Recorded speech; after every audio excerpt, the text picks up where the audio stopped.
Hello everyone and welcome. It is pretty exciting because I get to finally talk about the new printer that I got. So after learning and understanding how this printer works, how to get it started smoothly without doing too much to it, things like that, and after completing a project with it, I thought it was time to give my thoughts and reviews on it and also put out questions out there that I have. So if anyone runs into it, they could help me if they see that, or I'll just learn it along the way. But yeah, I just thought it was time for that. So yeah, from what you heard in the last video, if you watched it, I got the Creality K1C because this whole time for almost 2 years now, I've been using the Ender 3. It broke down recently and I tried to fix it. I was trying to learn it. I didn't really fully get it until now, but I also thought it was time to just get a better printer. Done research, saw pricings and stuff like that, and I went with the K1C. This printer, I was able to get a good price off of Costco, just under $400, because I was originally going to get it from Amazon, which was like $500, but I found a good deal on this one, and it came with 4 filaments on the side, which I'm going to get more into the filaments in a little bit. Now, in terms of how it's different from the Ender 3, I would say quality wise, not much, because this printer, though on the outside it looks pretty big, it's like a big box, it's not, the print volume is not much bigger than the Ender 3. Height wise, yeah, it is bigger than, like I said, the Kirby that I did the last video. It comes out really nice. There's not much like visible layers that you can see, along with some of the boat tests and stuff like that. So yeah, this printer's print quality is really good, and the reason why I chose this one was because the auto leveling and calibration. So with the Ender 3, I'm always doing the paper test and trying to adjust it and everything, but I thought if I'm going to be working with that, I don't want to do that with 2 printers, so at least take a little break off of one. So I thought that was pretty cool.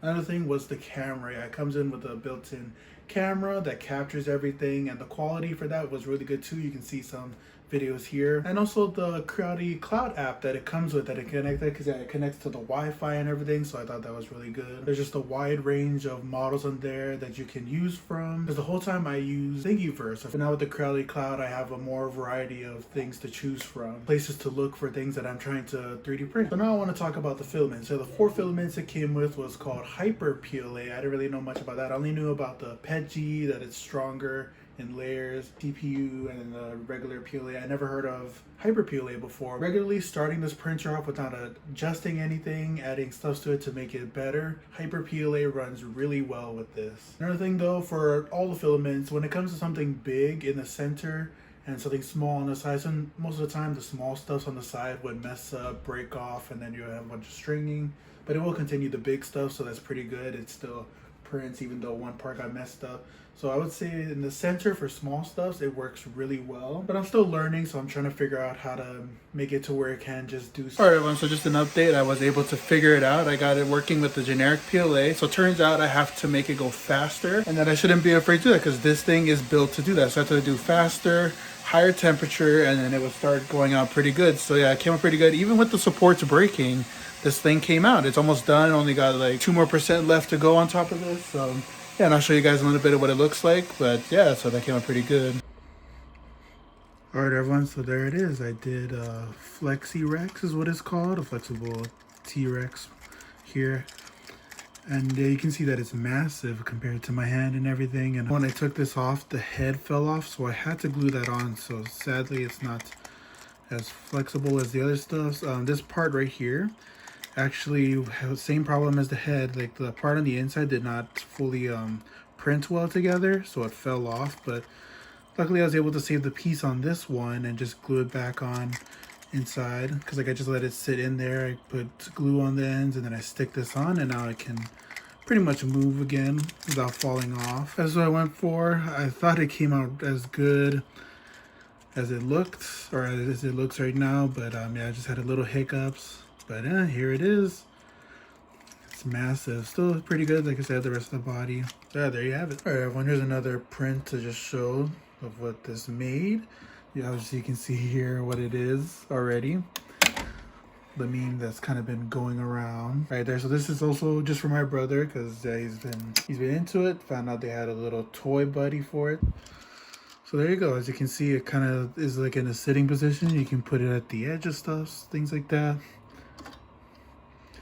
So that's pretty cool. Another model that came out pretty good. I'm excited to do more. And another reason why I chose this was because it's more quiet. The Ender 3, throughout the whole print, it makes like an E sound the whole time.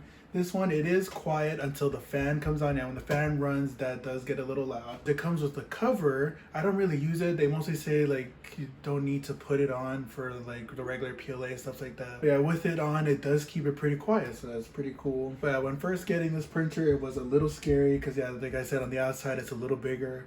Didn't know much what I was doing, but I tried to follow videos, stuff like that, to get it down, and now I do. But I did break the hot end the first time around learning how everything works, so I had to buy another one.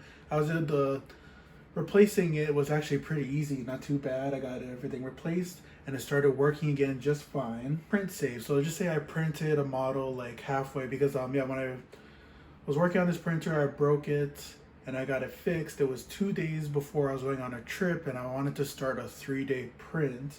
But since I first got this, I didn't trust leaving it on when I left. So I paused it and then I turned off the printer. But when I came back to it, the print was done, already canceled. Because unlike the Ender 3, I did that a lot. I would always start a print if I had to go somewhere longer than I need to. Well, because the Ender 3 is kind of scary to work with, so even though I was just stepping out for just a little bit, doing like activities, stuff like that, but I was going to come back within that same day, I would turn off the printer. And when I came back, I turned it back on, the print was saved, and I could start resuming from where it left off. But with this one, I searched it up and it said that it can do that, but when I did it and everything came back, it just totally, I canceled the print. So I was just wondering if I'm able to do that, like if there's a certain way I have to pause it in order for it to do that. I can turn it off, turn it back on, and it would still continue from where it left off. If not, then that does kind of suck. I wish I did it because that would be great. Like I could start a print, come back and finish it later. But if not, I know to prepare now for when I do start something. I have to make sure that I'm going to be here the whole time to monitor it just here and there. That is pretty much it that I have so far of this printer, using it, learning everything that I can about it. And I'm just really excited to get back into printing. I'm still trying to get the Ender 3 fixed, try to replace the part that was acting up, and get that going. So I have 2 printers running now. Now that I have this, the next thing that I want to try and go for is the multicolor machine.